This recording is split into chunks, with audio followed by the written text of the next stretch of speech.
Seera gadaa fi abbaa muudaa yookaan qaalluu.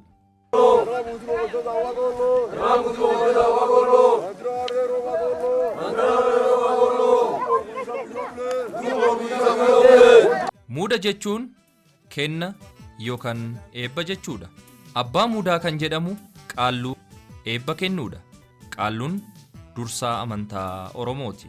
Oromoon waaqa tokkotti amana. Kan amanticha barsiisuu fi hoogganu qaalluu yookaan abbaa muudaati. Akka aadaa sirna gadaatti abbaan gadaa Oromtichaa waggaa 8 jilaan muudaaf gara qaalluutti godaana. Abbaan muudaa nama kabajamaa fi eebbifamaa sagalee waaqayyoo dhaggeeffatee namatti himuu fi barsiisudha jedhu. Kanaaf abbaan gadaa otoo baallii hin kennin dura gara qaalluutti jilaan godaana. Kunis muudaa jedhama. Abbaan gadaa fi miseensonni gadaa jilaaf godaanan kormaa fi goromsa 100tti lakkaawaman gosa isaanirraa walitti qabuun abbaa muudaaf ni kennu ni muudu. Abbaan muudaas eebban isa muuda ni eebbisa. Kana booda qumbii kennee fi akka seera gadaa kabajanii fi kabachiisan gorsee gaggeessa. Qaalluun gadaa keessatti iddoo olaanaa kan qabudha. Qaalluun nama jaalatamaa fi eebbifamaa kan ta'edha malee akka namoota aadaa Oromoo hin beekneen dubbatamutti kan faguu fi kan nama mooksuu miti.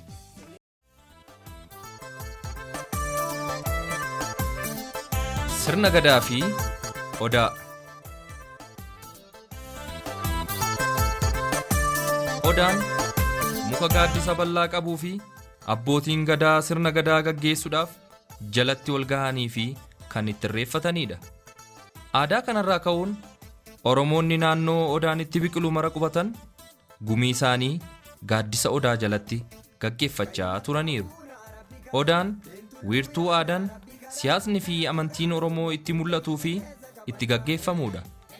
Yeroon booda jechi odaa jedhamu kun teessoo abbootii gadaatitti jijjiiramaa dhufee hiikamni isaas gumii yookaan caffee Oromoo ta'eera. Kunis wiirtuu amantaa fi siyaasa Oromoo kan ibsuudha.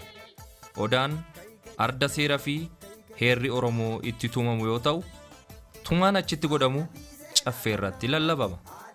Odaaleen seenaa Oromoo keessatti iddoo olaanaa qabanii fi akka caffee waliigala Oromoo fi gosoota gurguddootti fudhataman ni jiru. Iddoo odaan akka wiirtuu amantaatii fi siyaasatitti fudhatamu maratti odaa miseensa gadaa 5 argama. Isaan kana keessaa odaalee gurguddoon uummata Oromoo biratti yeroo ammaa kana beekaman kan akka odaa nabee, tuulama, odaa roobaa, arsii, odaa walaabu yookaan madda walaabu, arsii, odaa bisil, macca, odaa bultum, ituu, odaa girjaa, gujii, gumii gaayoo, booranaa fi kan biraarree eeruun ni danda'ama.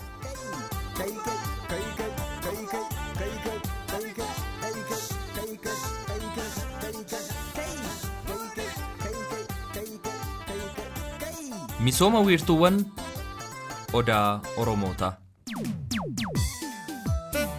Odaa bultum. Ardi kun Oromoota gara bahaa jiran ituu, hambana, afranqalloo, akichuu fi kan biroo biratti seenaa guddaa kan qabudha. Ardi gadaa kunis deebi'ee akka misoomu uummanni fi qaamni dhimmi ilaalu marti itti saganteeffatee hojii isaa calqabee jira.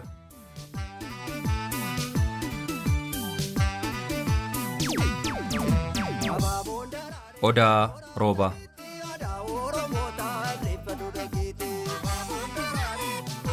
Odaan kun odaa murtii jedhama.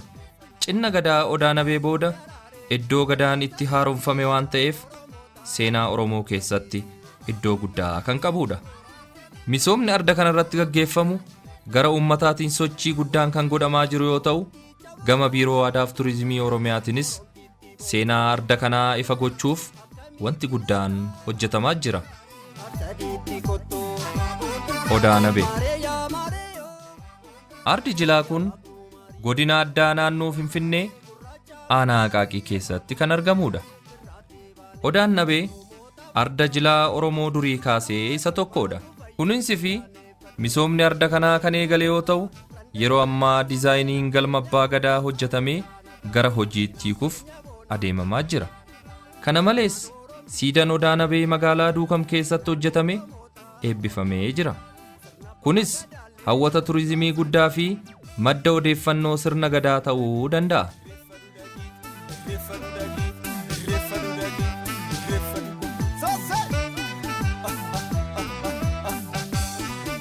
Me'ee bokkuu. Ardi gadaa kun godina Gujii keessatti kan argamu yoo ta'u, wiirtuu siyaasa Oromoo Gujii isa olaanaadha. Misoomni fi kunuunsi arda jilaa kanaaf godhamus cimee itti fufee akkuma ardoota biraa galma abbaa gadaa fi wiirtuuwwan aadaa hojjetamuu fi qophii irratti argama.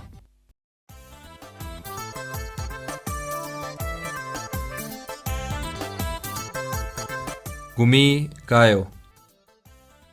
Ardi jilaa kun kan argamu godina Booranaa keessatti yoo ta'u, arda jilaa kana kunuunsuuf sochiin godhamaa jira. Kana malees arda jilaa madda olaabuu irratti kan hojjetamu galma abbaa gadaa fi wiirtuun aadaa Oromoo isa tokkodha. Walumaa galatti biiroon aadaa fi turizimii Oromiyaa ardoota kana akka hawwata turizimii fi hambaalee seenaatitti kunuunsuu fi ijaarsa sadarkaa isaa eege raawwachaa jira.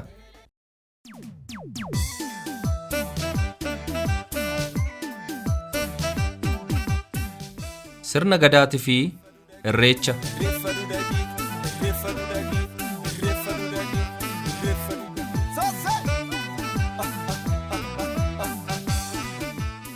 Akkuma armaan olitti eerame, gadaan jaarmiyaalee Oromoo gama diinagdee, hawaasummaa fi siyaasan qofa otoo hin ta'in gama amantaatiinis uummata ijaareera. Haaluma kanaan damee amantii keessaa aadaa irreecha fi duudhaa achitti raawwatu yaa ilaallu.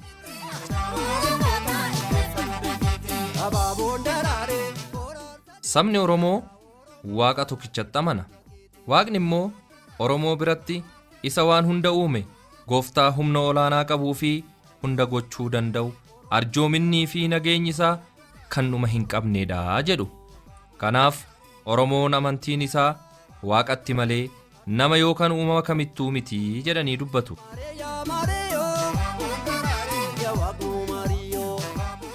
Irreecha.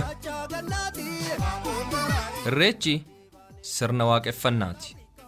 Kunis akkaataa Oromtichi aadaa waaqeffannaa hordofuu fi itti dhugeeffatudha.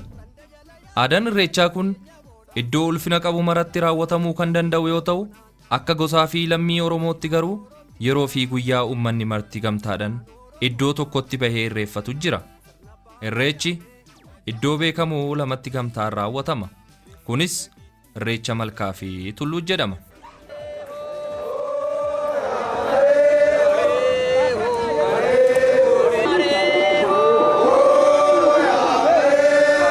Irreecha malkaa.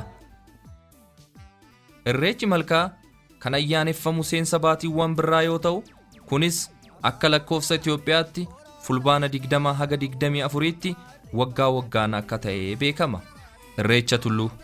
Irreecha tulluu yoo fudhanne immoo irreechi tulluu kan raawwatamu seensa afraasaa yookaan bitootessa 20 haga 24tti yoo ta'u, kunis ayyaana tulluu yaabanii yookaan bahanii arjooma fi kenna waaqaa yookaan rooba itti kadhatanidha.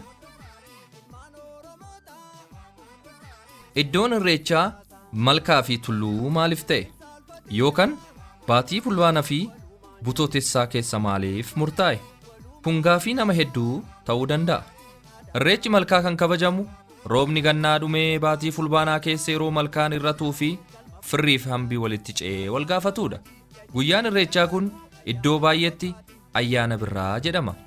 Kunis ganni dhumee yeroo abbaan gadaa xaddachatti saaquu fi seera ilaaluu calqabuudha. Kana malee uummanni akka aadaa isaatti waaqa ganna isa baasee booqaa birraatiin isa ga'e malkaatti bahuun kan galateeffatudha. Malkaan madda bishaanii kan qabdu iddoo gadaan seeran ulfina kenneefidha. Kana malees bishaan kenna waaqaa keessaa isa olaanaa waan ta'eef madda bishaanii kanatti argamuun akka jiidha hin dhabne kan itti waaqa kadhatanidha. Irreechi malkaa iddoo baay'eetti kan raawwatu yoo ta'u, kan hora arsadii irratti kabajamu garuu kan Oromoo tuulamaa qofa osoo hin ta'in waltajjii irreecha Oromoo maraa ta'eera. Akka seerri gadaa murteessetti guyyaan irreechaa kun gara guyyaa uummanni Oromoo marti wal arguu fi guyyaa jaalalaa, guyyaa waaqatti galateeffatan ta'aa jira.